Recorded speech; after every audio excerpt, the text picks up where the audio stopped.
네, 안녕하세요. 김종호입니다. 이번 시간은 남녀 차별을 다루고 있는 사건 하나 보고 넘어가겠습니다. 자, 이제 어떤 그 타일 공장이 있습니다. 네, 그리고 이 타일 공장에 근무를 하고 계시는 여성 일용직 근로자와 남성 일용직 근로자분들이 계세요. 자, 여성은 5명이서 2교대를 하고 있고, 남성은 16명이 지금 2교대를 해서 각각 10명, 32명이 근로를 하고 있는 이런 상황입니다. 자, 그런데 일용직 근로자분들이니까 일용임금을 지급하겠죠, 그죠? 1급으로 지급을 할 겁니다. 자, 일용임금이 다르게 돼 있는 거예요. 자, 여성 근로자들은 일용임금이 17,000원으로 돼 있고, 남성 근로자는 일용임금이 19,000원으로 돼 있는 이런 상황이 돼 있습니다. 그리고 이 회사의 취업 규칙을 봤더니, 자, 종업원에 대한 임금은 성별, 학력, 연령, 경력, 기술 정도에 따라 결정한다 라고 해서 성별도 임금 결정의 한 요인으로 지금 사교가 들어가 있어요. 자, 제조하는 것들은 여러 가지를 하고 있습니다. 뭐 성형이라든지 시유라든지 소성이라든지 각종의 잉크 제조, 스크립판 제조 이런 것들을 하고 있어요. 자, 여성 일용직 근로자분들이 볼 때, 이 임금의 차이는 합리적인 이유가 있는 거냐? 합리적인 이유가 없지 않냐 이거야. 자, 우리나라 남녀고용평등법에서는 동일 가치 노동, 동일 임금을 규정을 하고 있는데, 그 법을 위반한 거다. 따라서 이거는 형사적으로 문제가 된다라고 주장을 하게 됩니다. 검사가 이제 이에 대한 공소를 제기한 거죠. 자, 그러면 이 문제에서 가장 중요한 게 뭐겠습니까? 임금을 다 똑같이 지급해야 될 의무는 없죠, 사용자가. 하지만 우리 법에서는 동일한 가치의 노동이라고 한다면 동일한 임금을 지급하도록 하고 있어요. 자, 과연 동일한 가치의 노동인 거냐? 이게 제일 중요한 핵심 포인트가 될 겁니다. 자, 동일 가치의 노동이다? 이건 과연 뭘 가지고 판단하는 걸까요?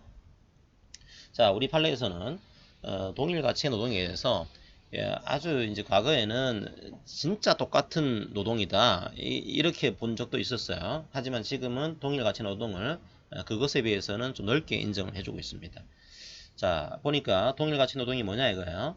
동일하거나 실질적으로 거의 같은 성질의 노동 혹은요 직무가 다소 다르더라도 본질적으로 동일한 가치가 있다고 인정되는 노동. 자, 이런 식의 표현을 쓰고 있어요. 그러니까 완전히 이제 외향상으로 딱 똑같지 않더라도 본질적으로 동일한 가치를 지고 있는 거냐, 이걸 가지고 동일 노동을 판단하겠다 이런 태도를 가지고 있습니다. 물론 판단하기는 굉장히 어렵습니다만 이제 조금은 넓게 인정을 해주고 있는 이런 식의 이 판례 법리가 나와 있는 거죠. 자, 그러면 이런 식의 법리가 나와 있다고 하더라도 과연 이게 동일한 가치의 노동인 거냐, 이게 판단 기준이 필요할 거예요. 자, 우리 남녀고용평등법에서는 판단 기준으로 기술과 노력과 책임과 작업 조건을 제시하고 있습니다. 자, 이런 것들이 동일하다라고 한다면, 동일한 그런 것이라고 한다면 동일 가치 노동으로 인정해 주겠다 이런 태도를 가지고 있는 거죠. 자, 그러면 동일한 기술이다, 동일한 노력이다, 동일한 책임이다, 동일한 작업 조건이다, 이게 어떤 걸 의미하는 걸까요? 자, 우리 판례에서는 기술은 뭐 솜씨의 객관적인 수준을 봅니다. 그러니까 자격증이나 학위 이런 것들을 봐요. 물론 논란이 있습니다. 과연 이제 학위라고 하는 것들 이런 것들이 과연 솜씨의 객관적인 수준을 드러내 주는 거냐, 이런 식의 논란들은 지금도 진행이 되고 있어요. 자, 어쨌든 간에 우리 판례에서는 이런 것들을 통해서 솜씨의 객관적인 수준을 판단을 해봐라 이런 얘기를 하고 있고, 자, 노력은 뭐 노동 강도를 얘기합니다. 얼마나 물리적으로 정신적으로 긴장 상태 하에서 일을 하고 있는 거냐, 이걸 따져보라는 거죠. 책임은 말 그대로 책임입니다. 사업주가 당해 직무에 의존하는 정도, 이게 책임인 거죠. 작업 조건은 물리적인 작업 환경을 얘기합니다. 자, 이런 것들을 고려해서 이게 동일한 가치의 노동인지를 판단해라 이런 태도를 가지고 있는 거죠.